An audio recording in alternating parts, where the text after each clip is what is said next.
So I want to share some things with y'all, just some nuggets of information, of wisdom, when it comes to relationships with people. So this past December, I turned 44, and I always do a self-reflection on the life lessons that I've learned and the wisdom that I've gained in the years that I've been on this earth. And I want to share just a little bit of that when it comes to dealing with people and dealing with different types of relationships. I want to share actually two pieces of information. The first one I've come to understand, I've come to accept about life as a woman in her 40s, is there's a time and a season for everything. And as we have different relationships, we have to learn two things about people that come and go in our lives. Are they there for a season? And are they there for a reason? And what's the reason that they're there for? Oftentimes people will hold on to people in their lives when their season is up. And when you do that, that's when you deal with all types of issues and problems. And so I've come to understand when it comes to relationships and people is that there's a season for it. There's just a season for it. And you want to appreciate the season that you have the person, appreciate the season that the person is in your life, but you understand that in this new season that God is taking you into, sometimes that person cannot go with you. And sometimes it doesn't mean that they're wrong or you're wrong. Sometimes it does mean that somebody's wrong. It could be you or the other person or both of you. But at the end of the day, I've come to understand that there are seasons. And when you understand that, you will handle people coming in and out of your life better. You won't be so distraught when people cannot go with you in your season. You'll be appreciative for the time that they were there and the lessons that you've learned from them and the relationship that you were able to appreciate with them. But you know that they can't be there longer than they should be there. So that's number one. People are in your life for a season. Some people, the season is short. Some people, the season is kind of a mid-length. And then some people, that season is all your life. But just know that every person in your life has a season. The second thing that I've come to understand as a woman in my 40s, and a woman with just a little bit more experience to life, is that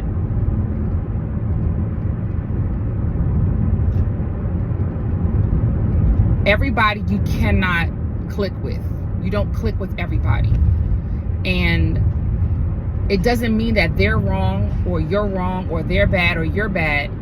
It means that God has not ordained for you and that person to do life together. So oftentimes we want to be able to get along with everybody. And I'm not saying that we don't need to get along. The Bible calls us to live at peace with all men. But what I'm saying is everybody's chemistry doesn't mix well together.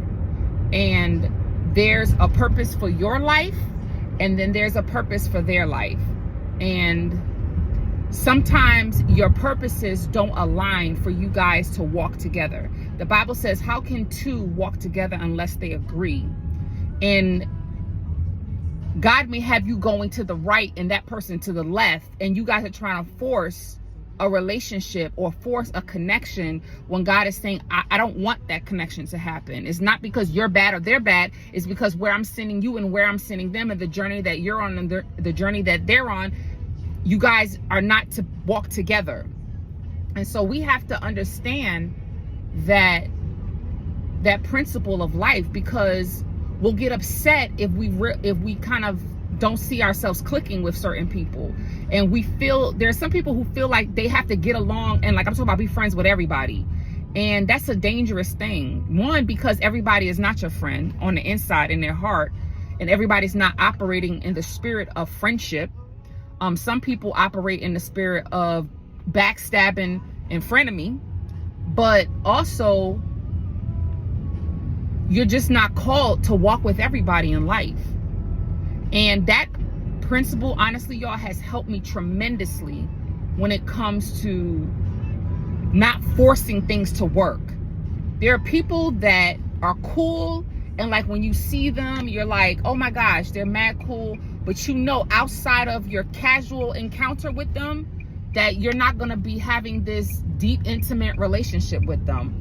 And yet, sometimes we force it, or we get upset when we realize that maybe there's some tension there when we try to force things, or whatever the case may be, and we're trying to force a connection that God is like, I don't want that connection to happen.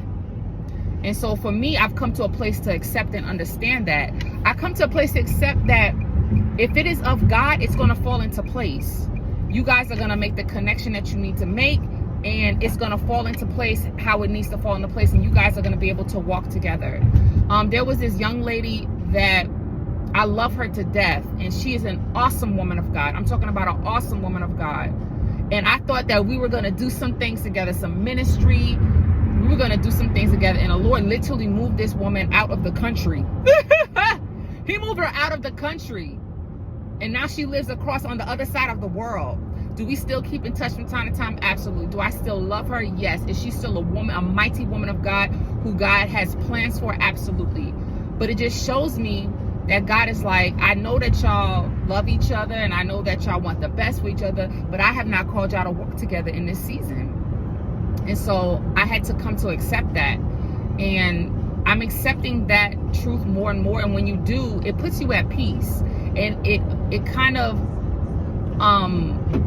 you don't get angry and upset with people because they're not hanging out with you, or you guys are not besties.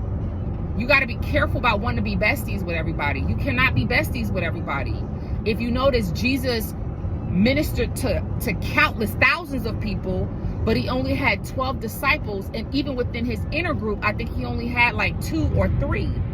So understand, your most intimate relationships are going to be just far few and in between. And that's honestly how it should be, because the more people that you have around you, I'm talking about as far as intimacy wise, the more opportunity is for there to be a Judas.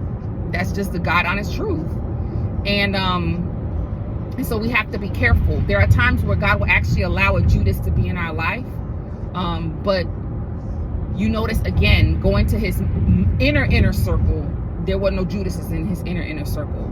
And so we need to be able to allow God to do the work of choosing and orchestrating and connecting and networking who we need to be in association with in the season that we need to be in it for.